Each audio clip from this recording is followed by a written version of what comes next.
Ito ang latest update sa Socorro Bayanihan Services Incorporated o SBSI, ang grupo ng kulto sa Surigao del Norte na pinamumunuan ni Jeren Esquilario o Senior Aguila. May bagong taktika daw si Senior Aguila at ang 12 pang SBSI leaders para sila ay mapawalang sala. Narito ang buong detalye. Ngunit bago tayo magpatuloy, huwag kalimutang i-like, share, subscribe, and click the notification bell for more updates and for more upcoming videos. Maraming salamat! Nagbahagi ng isang live video ang dating miyembro ng SBSI na si Ma'am Dayan Dantes. Sa kanyang ibinahaging video, nagbigay siya ng bagong update sa kaso ng leader ng kulto na si Jeren Esquilario o Senior Aguila at ang iba pang matataas na miyembro ng SBSI na kasalukuyang nakapiit na ngayon sa rehas.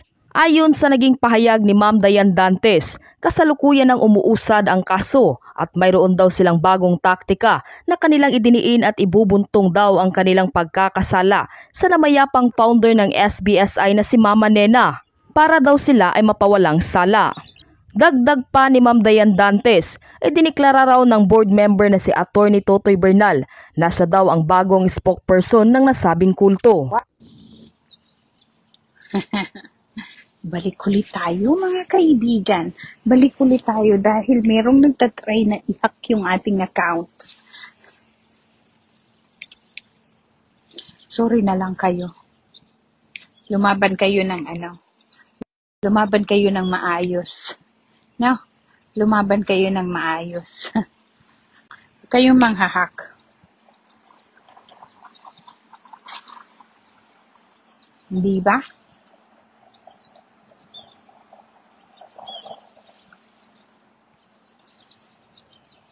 Yes, merong nagtatry na mang-hack sa account ko mga kaibigan. Alam na alam ko kung sino kang animal kang nag-aano sa account ko. Sige lang. Sige lang. Magandang umaga ulit. Magandang umaga ulit. Nandito ulit ako sa isang sulok ng daigdig para ipaabot sa inyo na mga kaibigan, ang kasalukuyang kaso ng mga kulto against the bayan ng Socorro is rolling pa din. At yung mga nila, meron silang bagong taktika mga kaibigan na kanilang ididiin. Umano, ang aming mahal na Mama Nena na namayapa na dahil kanilang nilason, babaguhin nila ang mga taktika nila na para sila ay mapawalang sala sa lahat. Ibubuntong nila ang lahat ng mga pagkakasala at yung mga nagpapacilitate ng mga kung ano-ano mga katarantaduhan nila, mga ginagawa doon sa bundok, ngayon ibubuntun nila kay Mama Nena, mga kaibigan. So, panibagong to, mga walang hiya kayo nga ay naparusahan na ng Panginoon. Kayo nga ay pinagbigyan na ng pagkakataon na kayo ay magbagong buhay, patuloy pa rin kayong gumagawa ng katarantaduhan. Baka sakaling maialis kayo dyan sa pagiging nakakulong sa munti. Kung ako sa inyo, gumawa na lang kayo ng mabuti. Gumawa na lang kayo ng kung anong nakakabuti sa lahat ng tao. Para sa inyo din, sa pamilya ninyo. Huwag nyo nang dagdagan yung mga kawalang hiyaan na ginawa ninyo sa bayan namin. Huwag na.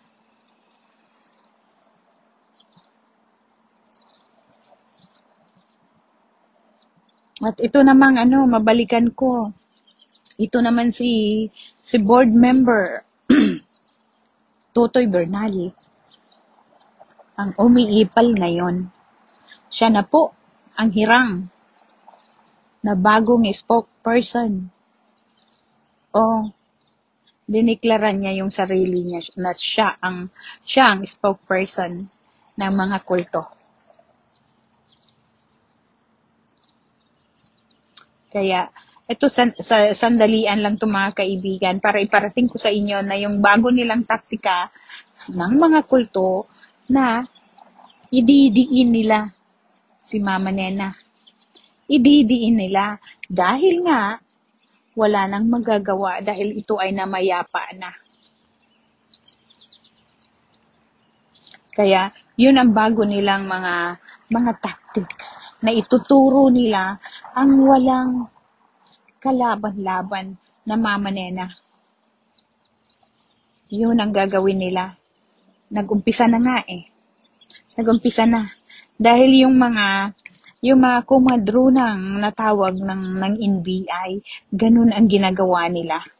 Ganun ang ginagawa nila at ididiin nila kuno si Mama Nena dahil nga hindi na siya makapagsalita pa. So, yun ang bago nilang ano. Kaya,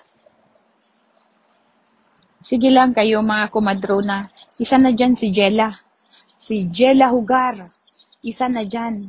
Inagagalit pa siya. At paninindigan niya at ituturo niya daw talaga na si Mama Nena ang may pakana ng lahat. Kaya,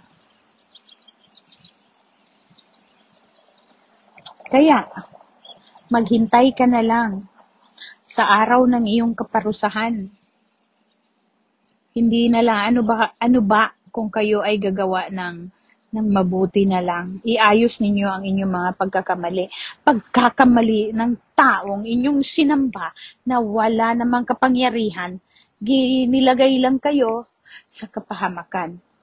Kaganda ng mga trabaho ninyo, pero anong ginawa ninyo? Nagsilayas kayo dahil kayo ay isa ding mga gahaman sa kapangyarihan na sinasabi ni Jerry Esquilario, iwala naman, ni sarili niya, hindi niya may salba. No? So, tigil-tigilan nyo na. Tigil-tigilan nyo na ang inyong mga kahibangan. Kung ayaw nyong bumaba ngayon, so, maghintay na lang kayo.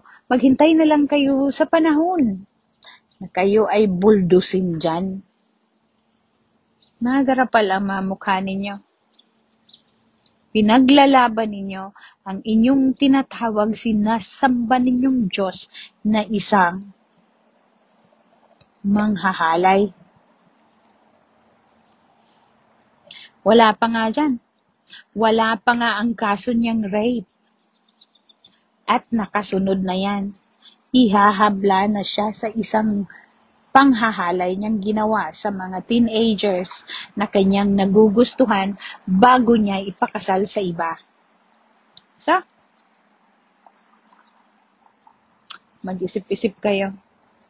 Mag-isip-isip kayo dahil kayo ay na-corner na. Corner na kayo mga walang langit dyan. Yes, Jackie, live ako dahil nga doon sa ating nakalap na na may bago sila sa bago nila mga tactics na kanilang ididiin ngayon si Mama Nena. Kawawang Mama Nena. Kawawang Mama Nena. Kaya, darating ang araw. So, huwag kayong mag-alala. Mga nandyan sa bundok, ang sabi ninyo, kayo naman ay umaasa ng gising. Mga nakatulala sa hangin na uuwi ang inyong Diyos sa Pasko. Ilang beses na ba kayong nagsabi na darating ang inyong hirang na Diyos na walang kapangyarihan, hindi ba? Hindi dumating, at walang dumating, hindi na. Yun na yun, ang kanyang last birthday na kasama kayo noong November 10 and December 25, 2022. So, tuldukan nyo na. Hindi nyo na makikita pa ang inyong malibog na Diyos. Hindi na. Hintayin nyo na lang kung ilang counts ng rape case ang hihahabla sa kanya. Dahil kayo rin ay mga siraulong madaling mauto. Hanggang ngayon, ang titigas pa ng mga ulo ninyo, wow. Kayo na lang. Kayo na lang. Wala. Biro nyo yan mga kaibigan kung gaano sila nanloko sa mga tao mga kaibigan. Mismo nanay ni Jeren Esquilario, humahalik sa kanyang kamay.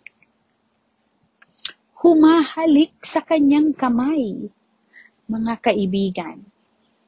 Hindi lang. Buti na nga lang mga kaibigan, sila ay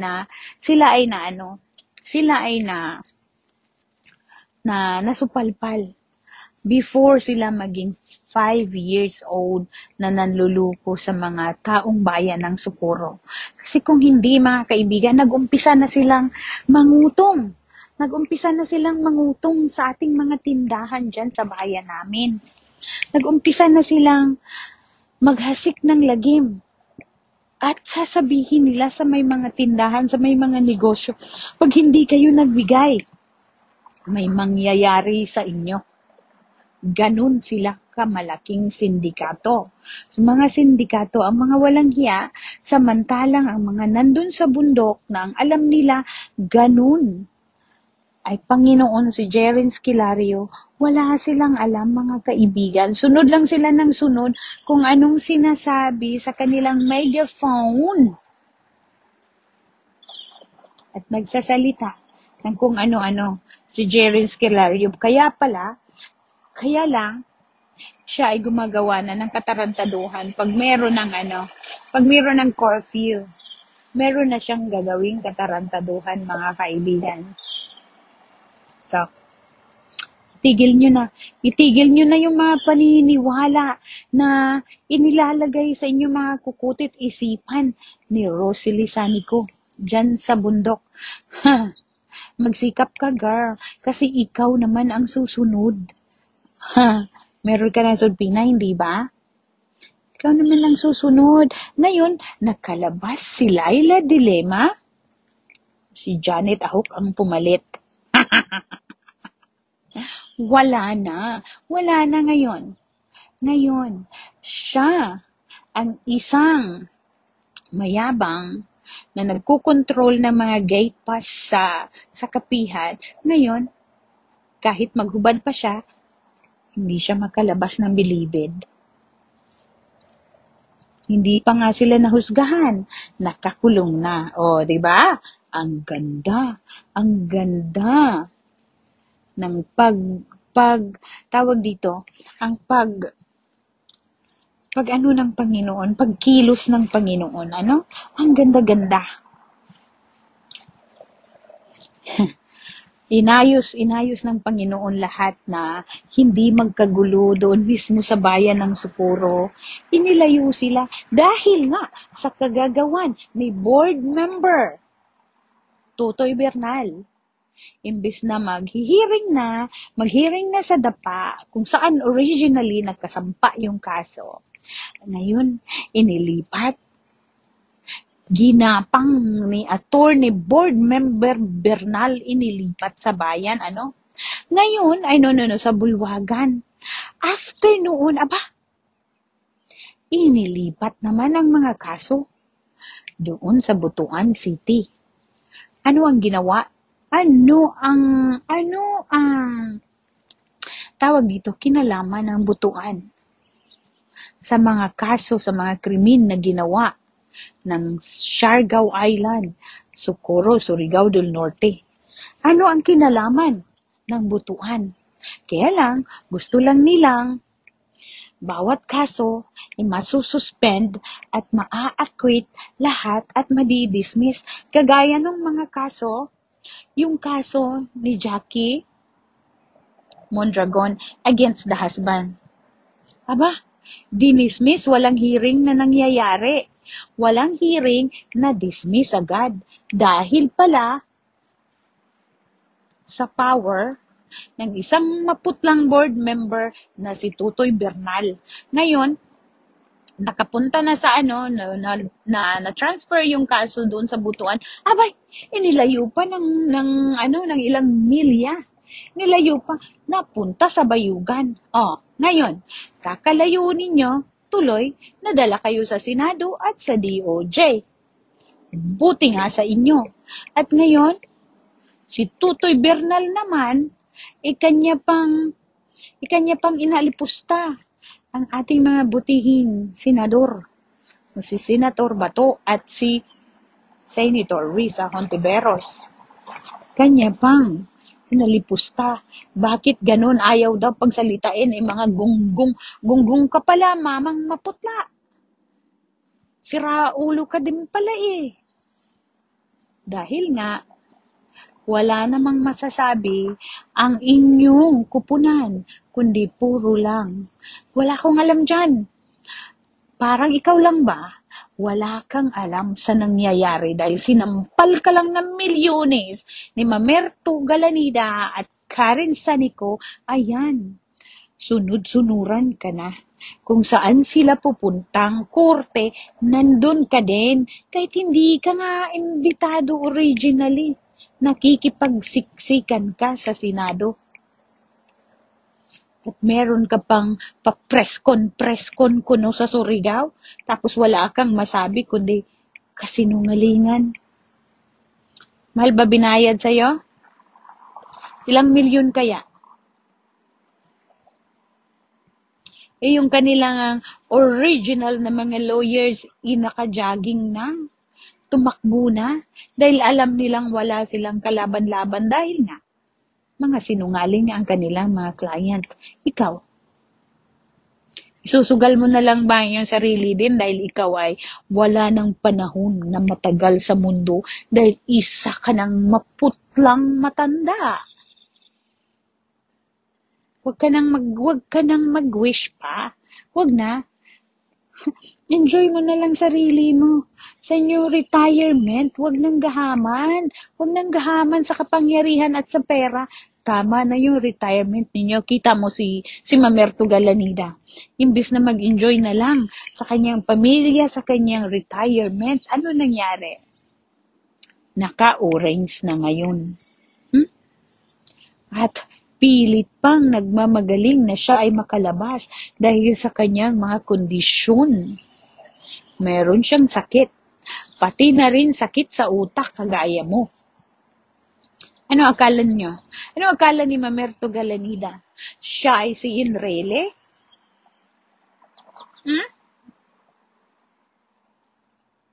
Mga kriminal kasi kayo. Wala kayong ginawa. Kahit na nasa dead end na kayo, na corner na kayo, gagawa at gagawa pa rin kayo ng katarantaduhan. Kahit wala na. Kahit wala ng pag-asa. Ngayon pati patay. Yung unang aanuhin ninyong ididiin ninyo, mahiya-hiya kayo sa mga balat ninyo. Manong Tutoy Bernal. Isa kang Jesus Maria kahit pananalita pareho kayo. Bagong lawyer nila, nakamukha din ni Enrile.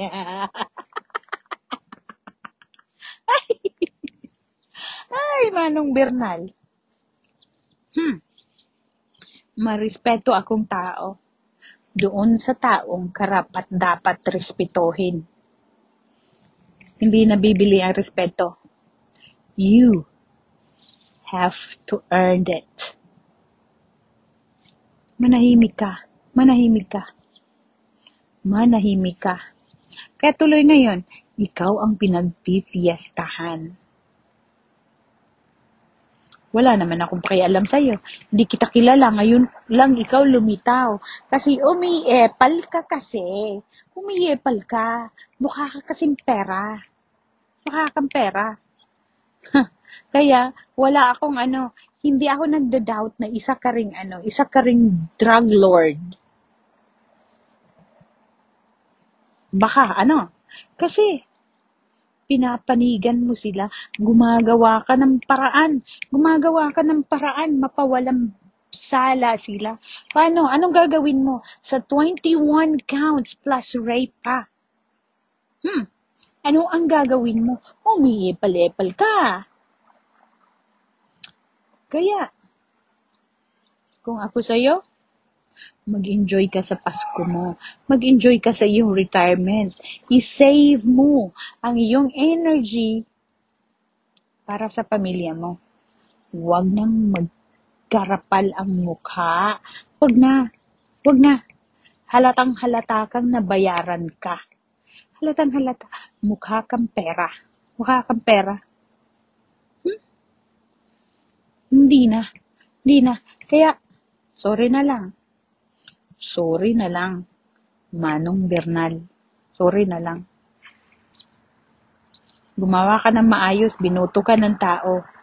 Ang gawin mo ay maayos. Hindi yung ika-cover mo at pagtatakpan mo ang mga kriminal na sumira sa bayan namin.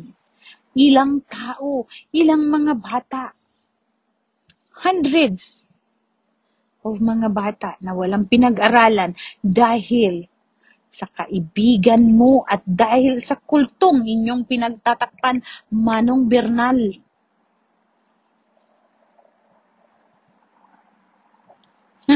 Tapos sasabihin mo, sila ay 20 years na doon, mahiya-hiya ka sa balat mo maputla. Hindi na. Hindi na. Gumawa ka ng maayos, baka ikampanya pa kita. Ipangampanya pa kita sa sunod na kung gusto mo pa talagang tumakbo.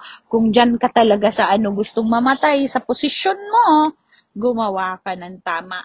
Gumawa ka ng tama. So, hanggang dito na lang sa aking mga kaibigan, pamilya, at mga ating task force sa ating mga pulis dyan. Minamahal kayo ng Panginoon. Gawa tayo ng tama. Gumawa lang tayo ng tama. Hindi tayo mapapariwara pag tayo ay gumawa ng tama. Alinsunod sa batas ng tao at batas sa Diyos. So, hanggang dito na lang mga kaibigan. Ako'y patuloy na magmamatsyag sa bayan namin. Hindi ko hahayaan na mayroong isang taong manira at magpuprotekta sa kasamaan kagaya ni board member Tutoy Bernal na harap-harapang nagpahayag ng kanyang proteksyon sa mga kultong isang pesting nanira sa bayan namin. Kaya, mag-isip-isip ka, board member Tutoy Bernal. Hanggang dito na lang. Magandang umaga, bayan ng Socorro.